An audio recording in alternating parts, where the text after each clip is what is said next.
20 বছর আগে শিলান্যাস হলেও অবশেষে জট কাটিয়ে আজিমগঞ্জ নসিপুর দিয়ে শুরু হচ্ছে যাত্রীবাহী ট্রেন চলাচল। 2রা অক্টোবর বুধবার রেলমন্ত্রী অশ্বিনী বৈষ্ণব ভার্চুয়াল মাধ্যমে ট্রেন চলাচলের শুভ উদ্বোধন করবেন। বর্তমানে আজিমগঞ্জ কৃষ্ণনগর দুটি প্যাসেঞ্জার ট্রেন চলাচল করবে, পরবর্তীকালে এক্সপ্রেস ট্রেন চলাচল করবে বলেও রেল দপ্তরের দাবি। মানসিক স্বাস্থ্যের জন্য সবার আগে যে নামটি মনে ভেসে ওঠে, সুস্থ মনের ঠিকানা মনোবীক্ষণ।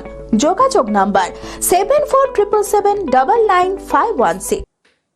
1995 সালে এই রেল ব্রিজের স্বপ্ন দেখিয়েছিলেন মুর্শিদাবাদ রেলওয়ে অ্যাসোসিয়েশনের সভাপতি এআর খান মহাশয়। মাছ ধরার তগি দিয়ে গঙ্গার দূরত্ব মেপে রেল দপ্তরকে জানিয়ে দিয়েছিলেন এই ব্রিজের গুরুত্বের কথা, কারণ এই ব্রিজ দিয়ে ট্রেন চালু হলে রেলের মানচিত্রে আমূল পরিবর্তন হবে। এই রেল ব্রিজ হয়ে গেলে উত্তর ভারতের সঙ্গে যোগাযোগ করা খুব সহজেই হবে। 2004 সালে তৎকালীন রেলমন্ত্রী লালু প্রসাদ যাদব নসিপুর আজিমগঞ্জের এই রেল ব্রিজের শিলান্যাস করেন। কাজও শুরু হয়।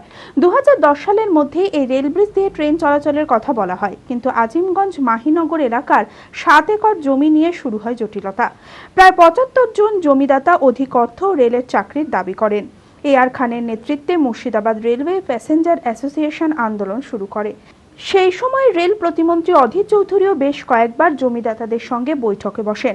তারপর নানান জটিলতা ও জমিদাতাদের জমিজট কাটিয়ে অবশেষে শেষ হয় এই রেল ব্রিজের কাজ। মুর্শিদাবাদ রেলওয়ে প্যাসেঞ্জার অ্যাসোসিয়েশনের সভাপতি রফিক হোসেন বলেন, এআর খানের স্বপ্ন অবশেষে সফল হয়েছে, আমরা খুবই আনন্দিত। এই রেলপথ চালু হওয়ায় গোটা মুর্শিদাবাদবাসী অত্যন্ত উপকৃত হবে। আশা করছি ধীরে ধীরে ট্রেনের সংখ্যা আরও বাড়বে। মুর্শিদাবাদ জেলার বাসিন্দা হিসেবে এই নসিপুর রেল ব্রিজ যে প্যাসেঞ্জার ট্রেন আগামীকাল অর্থাৎ 2 তারিখ চালু হতে চলেছে, তার জন্য শুভেচ্ছা কৃতজ্ঞতা আমার ভাষা জানা নেই যে কোন ভাষায় আমি জানাবো। যিনি করে গেছেন, যদি আপনারা একটু তাকান, এখানে উনি আছেন, হয়তো উনি দেখছেন আমাদের সামনে, আমাদের সঙ্গে উনি আছেন, খান সাহেব। সেই খান সাহেবেরই আমরা তৈরি করা সৈনিক। ডিস্ট্রিক্ট মুর্শিদাবাদ রেলওয়ে প্যাসেঞ্জার অ্যাসোসিয়েশনের বর্তমানে আমি সভাপতি পোস্টে দায়িত্বে আছি, এবং ওই খান সাহেবের ছেলে শামসের খান তিনি সম্পাদকের দায়িত্বে আছেন। তা নসিপুর রেল ব্রিজ একটা ঐতিহাসিক ব্রিজ বলতে পারেন। আর এই নসিপুর রেল ব্রিজের যে ঐতিহাসিক বলার কারণ হচ্ছে, আজ 1995 মানে 91 সাল থেকে আজকে 2024 সাল, এত দীর্ঘ টাইম নিয়ে এই কাজটা সম্পন্ন হলো। তো এই কাজটা সম্পন্ন হওয়াতে অনেক অনেক ঝামেলা ঝঞ্ঝট, অনেক জল গড়ানো ইত্যাদি হয়েছে, আপনারা দেখেছেন। তারপরে ভারতবর্ষের বুকে, বিশেষ করে পশ্চিমবঙ্গ এবং মুর্শিদাবাদ জেলায় রাজনৈতিক যে পরিকাঠামো, আমি তাদের নিয়ে একটা কথা বলতে চাইছি না। প্রত্যেক রাজনৈতিক দলই এখন সামনে এগিয়ে আসছে হওয়া কাজে। তারা প্রত্যেকে বলছে আমি করেছি, ও বলছে আমি করেছি, ও বলছে আমি করেছি। পাশাপাশি রেল ব্রিজ চালু হওয়ায় মুর্শিদাবাদ জেলার পর্যটন ক্ষেত্রেও ব্যাপক প্রভাব ফেলবে। মুর্শিদাবাদ জেলার সঙ্গে রেলপথে যোগাযোগ আরও সুগম হবে। আর আগামীকাল রেলমন্ত্রীর হাত দিয়েই আমাদের নসিপুর রেল ব্রিজের উপর দিয়ে 2 জোড়া ট্রেন চলবে। এই ট্রেন চলাতে যেমন আজকে জেলাবাসী হিসাবে আমরা গর্বিত বললাম, সেই রকম এই ট্রেনটা চললেই মুর্শিদাবাদের কৃষি ক্ষেত্রে বলুন, পর্যটনে বলুন, ব্যবসায়িক দিক দিয়ে বলুন, মুর্শিদাবাদের এই ক্ষেত্রগুলোতে অনেক আগামী দিনে ডেভেলপমেন্ট আমরা আশা করছি। এবং যেহেতু মুর্শিদাবাদ পর্যটনের জেলা, মুর্শিদাবাদ ইতিহাসের জেলা, এই জন্য নর্থ বেঙ্গলের দিককার মানুষ, পূর্ব ভারতের মানুষ অনেক মুর্শিদাবাদে পর্যটক হিসাবে আসবে বলে আমাদের ধারণা। তাই আগামী দিনে এই নসিপুর রেল ব্রিজকে কেন্দ্র করে আজকে মুর্শিদাবাদের বিভিন্ন দিক দিয়ে উন্নতি হবে বলে আমরা মনে করি। সেই সাথে আর্থিকভাবে মুর্শিদাবাদ জেলারও উন্নতি ঘটবে। তবে এই আজিমগঞ্জ নসিপুর রেল ব্রিজ চালু হওয়ার কৃতিত্ব কার, তা নিয়ে শুরু হয়েছে জোর রাজনৈতিক চর্চা।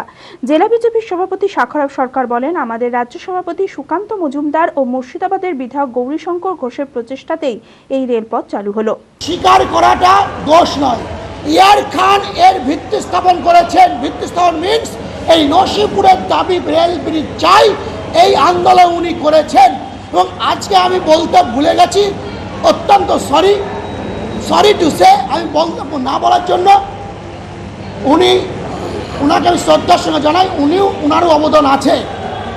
এটা আমি বলতে ভুললেও আমার বিধায়ক গৌরীশঙ্কর ঘোষ অলরেডি কালকে বলে দিয়েছে, স্বাভাবিক কারণে এই রেল ব্রিজে যদি অবদান থাকে তার জন্য AR খান আর গৌরীশঙ্কর ঘোষ জেলা বিজেপির সভাপতি এবং রাজ্য সভাপতি সুকান্ত মজুমদার উনি না হলে এটা সম্ভবপর হতো না। আমি আবারও বলছি, কারণ আমি জানি তার রাজসাক্ষী এবং রেলমন্ত্রী অশ্বিনী বৈষ্ণবজিকে উনি খুব সুন্দরভাবে প্রেজেন্ট করেছেন এবং সেটা তিনি স্বীকার করেছেন। মুর্শিদাবাদের সাংসদ আবু তাহির খান বলেন, মুর্শিদাবাদবাসীকে আমাদের এটি শারদীয়ার উপহার। একাধিকবার লোকসভায় আমরা আজিমগঞ্জ নসিপুর রেলপথ চালু করার দাবি তুলে ধরেছি। অবশেষে রেল দপ্তরের তৎপরতায় আমাদের দাবি পূরণ হয়েছে। সেই রেল ব্রিজের উপর দিয়ে ট্রেন চলবে, যাত্রীবাহী ট্রেন। এটা আমাদের কাছে, বিশেষ করে মুর্শিদাবাদবাসীর কাছে অত্যন্ত সুখবর এবং পুজোর আগে এটা আমাদের বাড়তি পাওনা। শারদীয়া উৎসবে মুর্শিদাবাদবাসীকে আমরা এই ট্রেনটি দিয়ে উপহার হিসেবে মুর্শিদাবাদবাসীর কাছে এটা উপহার দিচ্ছি এবং আগামী দিনে এই লাইনের উপর দিয়ে আরো অনেক ট্রেন চলবে। আজকেই DRM হাওড়ার সঙ্গে কথা হয়েছে, DRM শিয়ালদার সঙ্গে কথা হয়েছে, কারণ এটা হাওড়া এবং শিয়ালদা দুটো DRMই এই রেল ব্রিজের সঙ্গে যুক্ত, তাদের সঙ্গে কথাবার্তা হয়েছে। মুর্শিদাবাদ জেলা কংগ্রেসের মুখপাত্র জয়ন্ত দাস বলেন, শুরু থেকেই এই রেলপথের জন্য লড়াই চালিয়ে গিয়েছেন অধীর চৌধুরী। জমি জটের জটিলতা অধীর চৌধুরীর হস্তক্ষেপেই কেটেছিল। অধীর চৌধুরীর প্রচেষ্টাতেই এই রেলপথ অবশেষে চালু হলো, কিন্তু এখন অন্যান্যরা কৃতিত্ব পাওয়ার প্রচেষ্টা করছে। 1999 সাল থেকে অধীর চৌধুরী লড়াই করছেন। তারপরে ঘটনাচক্রে তিনি সাংসদ হলেন, পার্লামেন্টে গেলেন।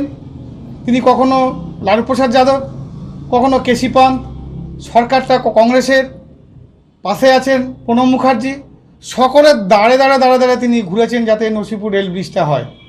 ঈশ্বরের কৃপায় তিনি 18 মাস রেলমন্ত্রী ছিলেন এবং আপনারাই অধীর চৌধুরীর সঙ্গে গেছেন, দেখেছেন যে সেখানকার জমি যারা দিতে চাইছিল না, ভারতবর্ষের রেলের ইতিহাস সৃষ্টি করে তাদেরকে জমি, দাতাদেরকে চাকরি এবং টাকা এটা দিয়েছিলেন রেলমন্ত্রী অধীর চৌধুরী।